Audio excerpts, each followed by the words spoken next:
Good morning students. प्रश्नावली 6.4 सवाल number 7।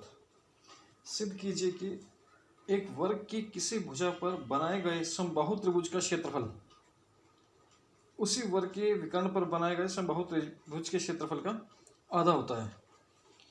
तो ये हमने एक वर्ग बनाए गए ABCD, एक वर्ग है। वर्ग की किसी भुजा माना DC पर एक समबाहु त्रिभुज बनाया गया है और इसी विकर्ण पर हमने एक दूसरा समबाहु त्रिभुज बनाया गया है। हमें सिद्ध करना है कि भुजा पर जो बनाया गया है समबाहु त्रिभुज का क्षेत्रफल है वर्ग के विकर्ण पर बनाए गए समबाहु त्रिभुज के क्षेत्रफल का आधा होता है। तो माना वर्ग की भुजा हमने A मान ली।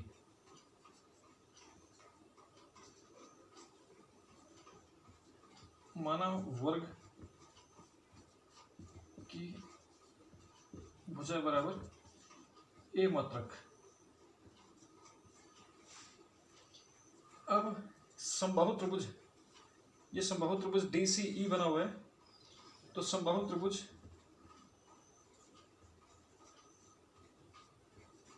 CDE का क्षेत्रफल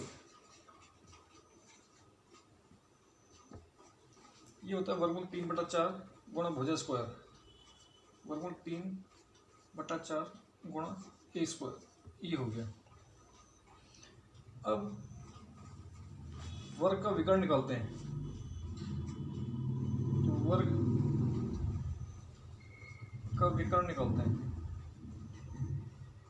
यानी कि पाइथागोरस प्रमेय से, क्योंकि वर्ग की प्रत्येक कोण 90 डिग्री का होता है। तो इसलिए समकोण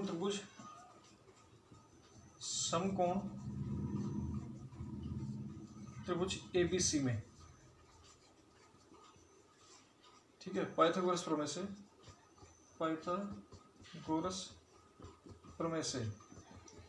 पाइथागोरस प्रमेय क्या बोलती है कि AC का वर्ग जो कि विकर्ण है, AC का वर्ग बराबर है AB का वर्ग प्लस BC का वर्ग। यहाँ AC का वर्ग बराबर है AB का मान भी A और BC का मान भी A का वर्ग प्लस A का वर्ग, ये हुआ 2A का वर्ग। यहाँ से अगर हम AC का मान निकालें, ये आया वर्गमूल 2A, ठीक है, ये तो आई वर्गमूल 2A। अब निकालते हैं अब समबाहु त्रिभुज ACF, समबाहु त्रिभुज ACF का क्षेत्रफल वर्गमूल 3/4 गुणा भुजा का वर्ग, यानी कि वर्गमूल 2A का वर्ग। इसको लिखा वर्गमूल 3/4 गुणा 2A का स्क्वायर। इसको इसके साथ एडजस्ट किया, वर्गमूल 3/4 A स्क्वायर गुणा 2। तो इसका मतलब जो ये हुआ कि ये किसका क्षेत्रफल है, ये क्षेत्रफल है समबाहु त्रिभुज क्षेत्रफल CDE का। तो समबाहु त्रिभुज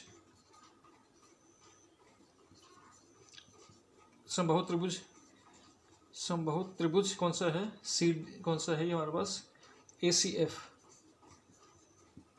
का क्षेत्रफल बराबर है, ये क्षेत्रफल किसका हुआ, समबाहु त्रिभुज CDE, समबाहु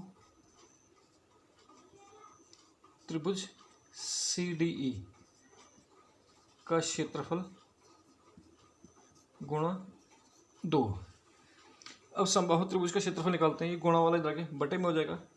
इसका मतलब ये हुआ 1/2 समबाहु त्रिभुज का क्षेत्रफल ACF का क्षेत्रफल बराबर है समबाहु त्रिभुज CDE का क्षेत्रफल। यही हमें सिद्ध करना था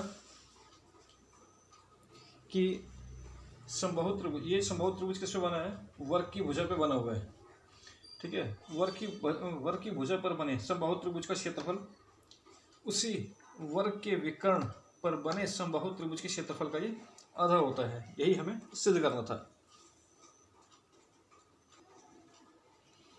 सवाल नंबर 8 में सही विकल्प चुनना है। इसमें त्रिभुज ABC और BDE दो समबाहु त्रिभुज हैं। इसका मतलब सभी की सभी भुजाएं आपस में बराबर हैं। इस प्रकार है कि DBC का D जो है BC का मध्य बिंदु है। त्रिभुजों ABC और BDE के क्षेत्रफल का अनुपात क्या है, हमें इसको निकालना है। तो सभी त्रिभुज अगर समरूप होंगे तो हमें जो अनुपात निकालना है किसका निकालना है कि ABC और BDE के क्षेत्रफल।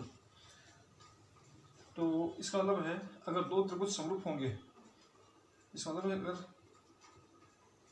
यदि त्रिभुज ABC समरूप है त्रिभुज किसके EBD के, तो क्या होगा, तो एरिया ऑफ त्रिभुज ABC बटा एरिया ऑफ त्रिभुज EBD, यानी कि दोनों त्रिभुजों का क्षेत्रफल उनके संगत भुजाओं के वर्गों के अनुपात के बराबर होता है। यानी कि BC का वर्ग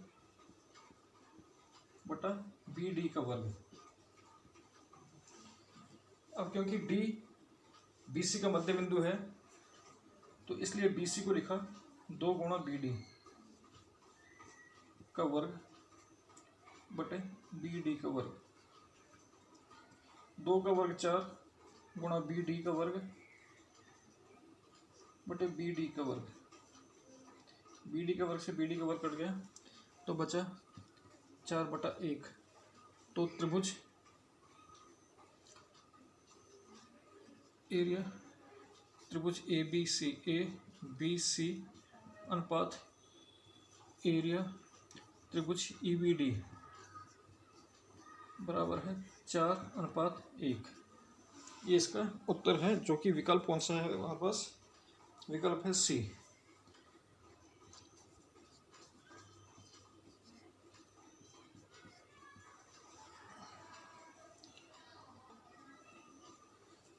सवाल नंबर 9, दो समरूप त्रिभुजों की भुजाएं 4:9 में है, तो इनके क्षेत्रफलों का अनुपात निकालना है। ठीक है, तो भुजाओं का अनुपात दे रखा है कितना, 4:9। ठीक है, त्रिभुज ABC समरूप है त्रिभुज सपोज DEF के है, तो एरिया त्रिभुज ABC बटे एरिया त्रिभुज DEF, ये किसके बराबर होगा, ये होगा सपोज AB का वर्ग बटा DE का वर्ग, यानी कि AB बटा DE का होल स्क्वायर। यहाँ दो संगत भुजाओं का अनुपात कितना दिया हुआ है, 4/9 दिया गया है, 4/9। अब इसको हम खोलेंगे तो 4 का वर्ग 16/81। तो जो इनकी संगत क्षेत्रफल का अनुपात हुआ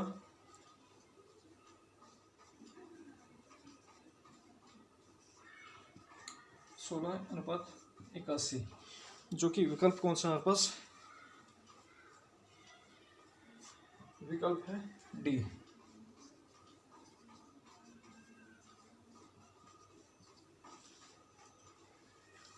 ठीक है, अब है पाइथागोरस प्रमेय।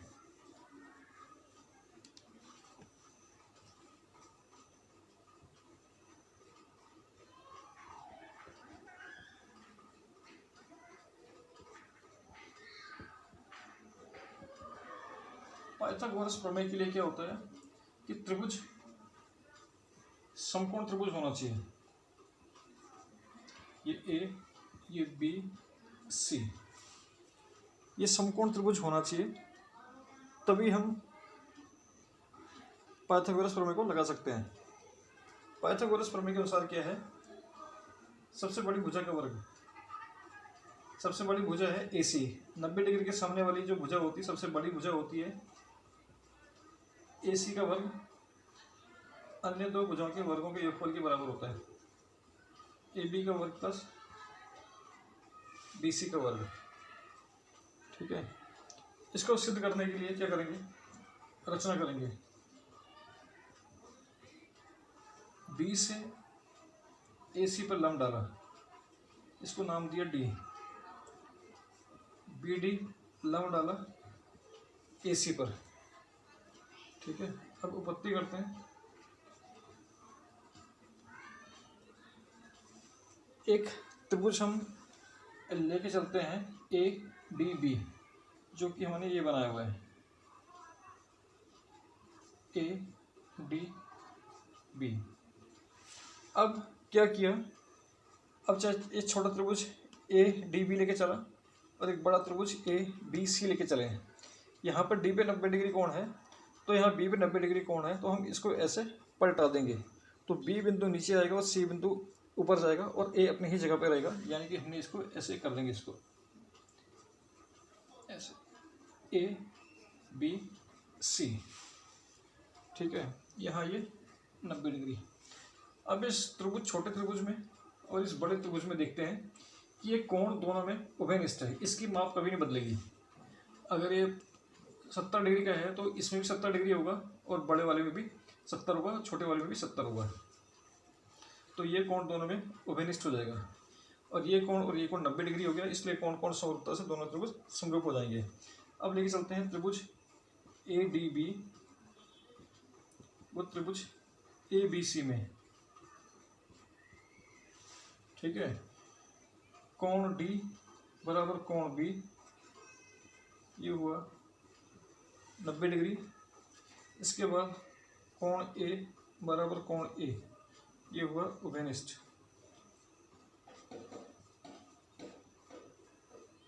ये हुआ उभयनिष्ठ, इसलिए कोण समरूपता से कोण समरूपता से क्या होगा, त्रिभुज ADB ये समरूप हुआ त्रिभुज ABC के, ABC का समरूप हुआ। अगर दो त्रिभुज समरूप हो जाएंगे तो उनके संगत भुजाओं का अनुपात बराबर होगा। तो AB बटा AC, AB बटा AC, क्योंकि AB यहाँ पर आ रहा है और दूसरा AB यहाँ पर आ रहा है तो इसकी संगत भुजा ये हो गई और इस भुजा का हम पहले लिखा हुआ है तो इसलिए यहाँ पर AD बटा AB। इसके बाद इसकी 13 गुणा करवाई, इसकी 13 गुणा करवाई तो AB गुणा AB, AB का स्क्वायर बराबर है AC गुणा AD। इसको दिया समीकरण नंबर 1 का नाम। ठीक है,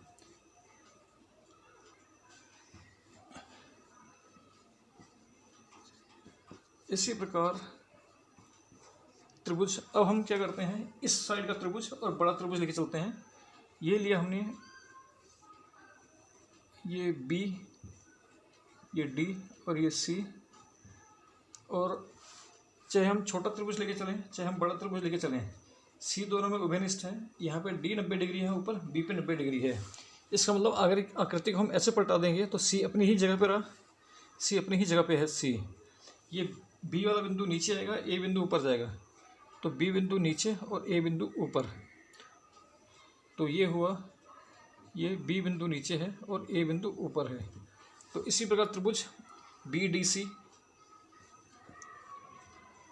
वह त्रिभुज ABC में। ठीक है, तो कोण D बराबर कोण B 90 डिग्री, कोण D बराबर कोण B ये है 90 डिग्री। इसके बाद चाहे हम इस कोण को लें चाहे हम इस कोण को, दोनों में उभयनिष्ठ है। कोण C बराबर कोण C, ये हो गया हमारे पास उभयनिष्ठ।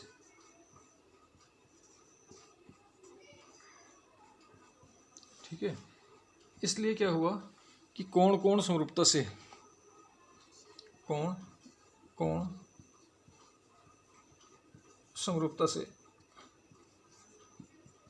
त्रिभुज जो है BDC ये समरूप हो जाएगा त्रिभुज ए बी सी के समरूप हो जाएगा।